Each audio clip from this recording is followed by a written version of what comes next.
السلام علیکم every once. تو آج ہم جانیں گے حضرت لوط علیہ السلام کا پورا واقعہ، تو ویڈیو کو لاسٹ تک ضرور دیکھیں۔ حضرت ابراہیم پر سب سے پہلے ایمان لانے والوں میں شامل ہیں۔ آپ حضرت ابراہیم ہی کے زمانے میں اہل سدوم کی رہنمائی کے لیے نبوت کے منصب پر فائز ہوئے۔ آپ کے والد ہاران کے انتقال کے بعد حضرت لوط اپنے چچا حضرت ابراہیم کے ساتھ بابل میں مقیم رہے اور پھر ایک عرصہ بعد سدوم نامی شہر میں آباد ہو گئے۔ سدوم کے آس پاس 5 نہایت خوبصورت شہر آباد تھے، جن میں سے ہر ایک کی آبادی 1,00,000 نفوس سے زیادہ ہی تھی۔ یہ علاقے نہایت سرسبز و شاداب اور قدرت کی فیاضی کا حسین شاہکار تھے۔ باغات کی کثرت، لہلہاتے کھیت یہاں کے باسیوں کی ضرورت سے کہیں زیادہ تھے، اور یہی وجہ تھی کہ کرب و جوار کی بستیوں کے باسی بھی اپنے معاشی غذائی ضروریات کے لیے ان بستیوں کا رخ کیا کرتے تھے۔ مگر یہ بات ان بستیوں کے لوگوں کو بالکل بھی پسند نہ تھی۔ ان کے خیال میں ان کی بستیوں میں پیدا ہونے والے پھلوں، اناج اور سبزیوں پر صرف انہی کا حق تھا۔ ان کی شدید خواہش تھی کہ دوسری بستیوں کے لوگ ان کے علاقوں میں نہ آئیں، لیکن یہ انہیں منع کرنے سے بھی ڈرتے تھے۔ جب کوئی قوم اللہ کی دی ہوئی نعمتوں کا شکر ادا کرنے کی بجائے غرور اور تکبر اور بری عادتوں میں مبتلا ہو جائے تو ایسے لوگوں کے دل و دماغ پر شیطان قابض ہو جاتا ہے، اور پھر یہ ابلیس کے نقش قدم پر چلنے لگتے ہیں۔ ایک دن بستی کے لوگ باہر سے آنے والوں کو روکنے کے طریقہ کار پر غور کر رہے تھے کہ ابلیس ایک بزرگ کی شکل میں ان کی محفل میں آیا اور کہا کہ اگر تم ان سے پیچھا چھڑانا چاہتے ہو تو میرے کہنے پر عمل کرو۔ اجنبی بزرگ کی یہ بات سب نے نہایت توجہ سے سنی اور طریقہ بتانے پر اصرار کیا۔ ابلیس نے کہا کہ کل بتاؤں گا۔ دوسرے دن وہ ایک خوبصورت نوعمر لڑکے کے بھیس میں آیا اور انہیں اپنی عورتوں کی بجائے مردوں کے ساتھ فعل بد کرنا سکھایا۔ اس طرح ابلیس کے کہنے پر اس بدکار کے موجد یہی ملعون لوگ تھے۔ انہوں نے شیطان کے کہنے پر ایک ایسا گناہ ایجاد کیا جس کا اولاد آدم میں اس سے پہلے کسی کو خیال تک نہیں آیا تھا۔ یہی وہ وقت تھا کہ جب اللہ تعالیٰ نے حضرت لوط علیہ السلام کو نبی بنا کر اس قوم کی اصلاح کے لیے بھیجا۔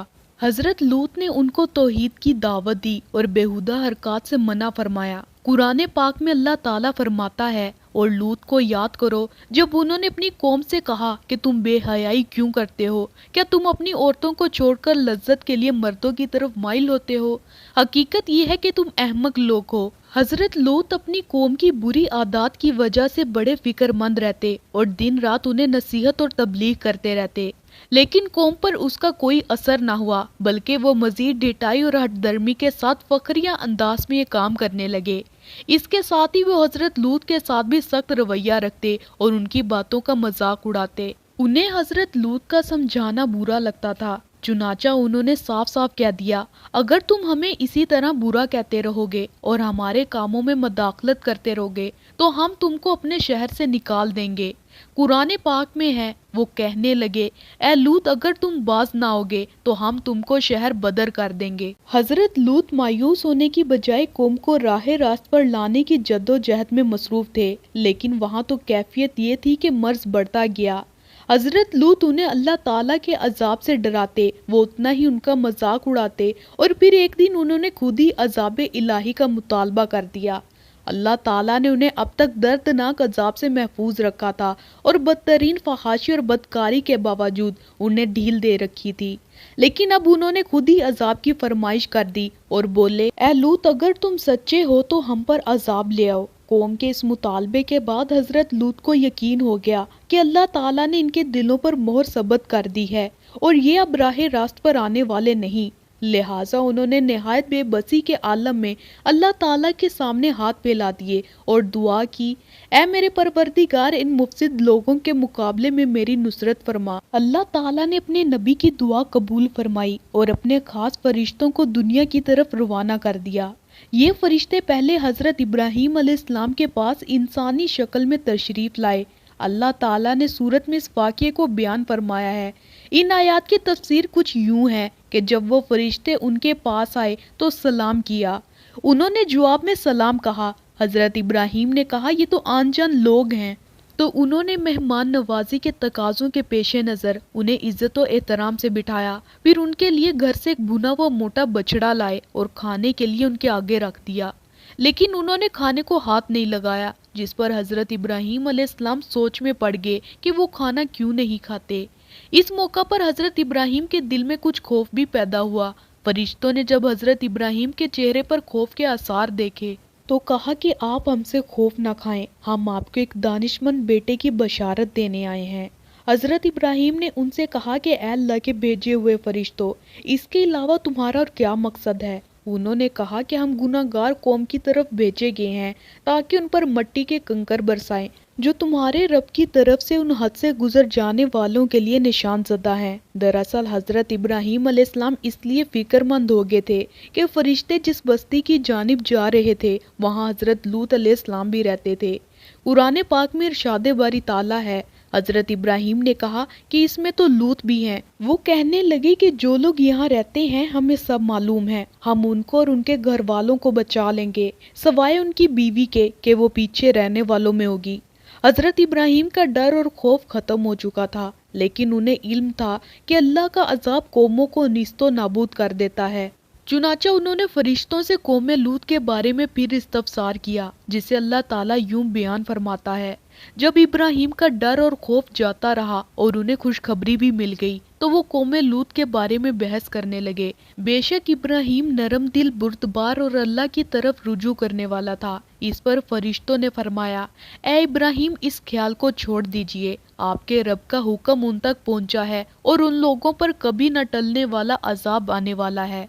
हजरत सादी फरमाते हैं, फरिश्ते जब हजरत इब्राहिम अलैहिस्सलाम से मुलाकात के बाद हजरत लूत की बस्ती पहुंचे और दोपहर के वक्त वहां दाखिल हुए। जब वो सदूम शहर में पहुंचे तो उनकी मुलाकात हजरत लूत की साहिबजादी से हो गई जो वहां पानी भरने पहुंची थी। फरिश्तों ने लड़की से पूछा, हम यहाँ कहीं ठहर सकते हैं? लड़की ने जवाब दिया, आप यहीं रुके, मैं वापस आकर बताती हूँ।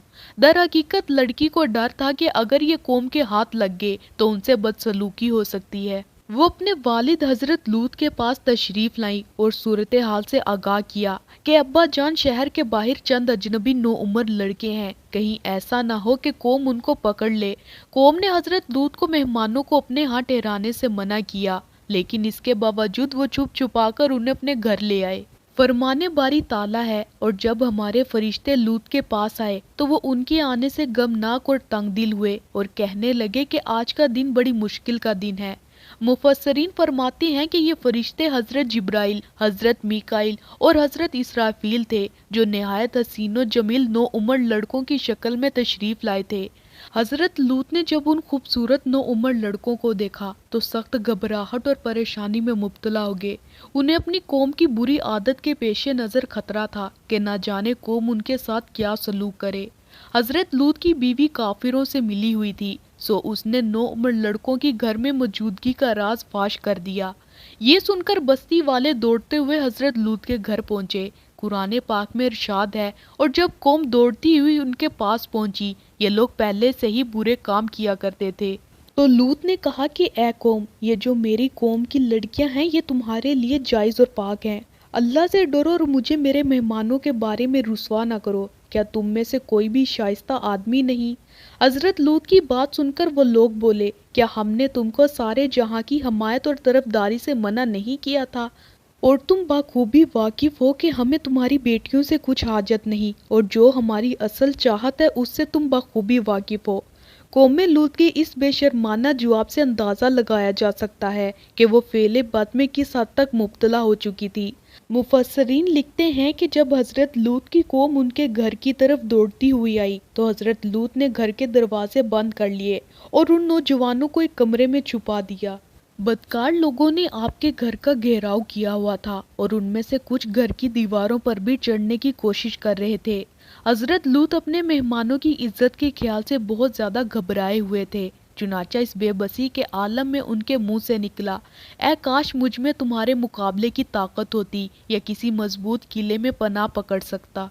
फरिश्ते ये सब मंजर देख रहे थे। जब उन्होंने हजरत लूत की बेबसी और परेशानी का ये आलम देखा तो हकीकत से पर्दा उठाते हुए बोले, ऐ लूत, हम तुम्हारे रब के भेजे हुए फरिश्ते हैं, ये लोग हरगिज तुम तक नहीं पहुंच सकेंगे। कुछ रात बाकी रहे तो अपने घर वालों को लेकर चल दो और तुम में से कोई शख्स पीछे मुड़कर न देखे। मगर तुम्हारी बीवी के जो आफत उन पर पड़ने वाली है वही उस पर पड़ेगी। उनके अजाब के वादे का वक्त सुबह है, क्या सुबह कुछ दूर है? मुफस्सरीन लिखते हैं कि हजरत लूत हकीकत हाल जानकर मुतमिन हो गए और अपने अहले खाना के साथ रात ही को निकल खड़े हुए। बीवी भी उनके साथ थी, लेकिन कुछ दूर जाकर वो वापस अपनी कौम की तरफ पलट गई और कौम के साथ जहन्नुम रसीद हो गई। कौम हजरत लूत के घर का दरवाजा तोड़ने पर बाजिद थी। चुनाचा हजरत जिब्राइल ने घर से बाहर निकलकर अपने पर का एक कोना उन्हें मारा, जिससे उन सबकी आंखों के डेले बाहर निकल आए और बसारत जाइल हो गई। ये खास अजाब उन लोगों को पहुंचा जो हजरत लूत के पास बदनीयती से आए थे। सुबह अजाब आम में पूरी कौम तबाह हो गई। कुरान करीम में इरशाद है, और उन्होंने लूत से उनके मेहमानों को लेना चाहा तो हमने उनकी आंखें अंधी कर दी। अभी सुबह का आगाज ही हुआ था कि अल्लाह ताला के हुक्म से हजरत जिब्राइल ने बस्ती को अपने पर से उखेड़ा और फिर अपने बाजुओं पर रखकर आसमान पर चढ़ गए। हत्ता कि आसमान वालों ने बस्ती के कुत्तों के भौंकने और मुर्गों के बोलने की आवाजें सुनी। फिर उस बस्ती को जमीन पर दे मारा, जिसके बाद उन पर पत्थरों की बारिश हुई। हर पत्थर पर मरने वाले का नाम लिखा हुआ था। जब ये पत्थर उनको लगते तो सर पाश पाश हो जाते। सुबह सवेरे शुरू होने वाला ये अजाब इशराक तक पूरी बस्ती को निस्तो नाबूद कर चुका था। अगर कोई शख्स बस्ती से बाहर था तो उसे वो पत्थर उसी जगह जा लगा जहाँ वो था। अल्लाह ताला ने कुरान पाक में फरमाया, फिर जब हमारा हुक्म पहुंचा तो हमने वो बस्तियां उलट दी और उस जमीन पर कंकर के पत्थर बरसाने शुरू किए जो लगातार गिर रहे थे, जिन पर तुम्हारे रब की तरफ से खास निशान भी थे, और वो जालिमों से कुछ दूर नहीं। कौमे लूत की इन खूबसूरत बस्तियों को अल्लाह ताला ने एक निहायत बदबूदार और स्याह झील में तब्दील कर दिया, जिसके पानी से रहती दुनिया तक कोई फायदा नहीं उठाया जा सकता। समुंदर के इस खास हिस्से में कोई जानदार मछली, मेंढक वगैरह जिंदा नहीं रह सकता, इसीलिए उसे बहरे मुर्दार कहा जाता है। इसके मगरिब में इसराइल और मशरिक में उर्दन वाक़या है। बहरे मुर्दार का ये इलाका सतह समुंदर से 420 मीटर है। इसका पानी हद से ज्यादा नमकीन है। इसके इर्द गिर्द की जमीन, जो कभी दुनिया की सबसे ज्यादा सरसब्ज़ो शादाब जमीन थी, अब बंजर और सहराई जमीन में तब्दील हो चुकी है। और अब ये दुनिया का ऐसा मुकाम है कि जहाँ जिंदगी पंप नहीं सकती। दुनिया की 5 हसीन तरीन बस्तियों में आबाद कौमे लूत को अल्लाह ताला ने 2200 कबल मसीह में निस्तो नाबूद कर दिया और रहती दुनिया तक के लिए इबरत का निशान और अकल शऊर रखने वालों के लिए नसीहत बना दिया। कुछ साल पहले बहराई मुर्दार के साहिल पर कौमे लूत की बस्तियों के बास तबाहशुदा आसार जाहिर हुए हैं, जबकि अल्लाह ताला ने 1400 साल पहले कुरान करीम में फरमा दिया था कि हमने इस बस्ती को सरी इबरत की निशानी बना दिया उन लोगों के लिए जो अकल रखते हैं। कुरान पाक में 40 मुकामात पर हजरत लूत अलैहिस्सलाम का जिक्र आया है।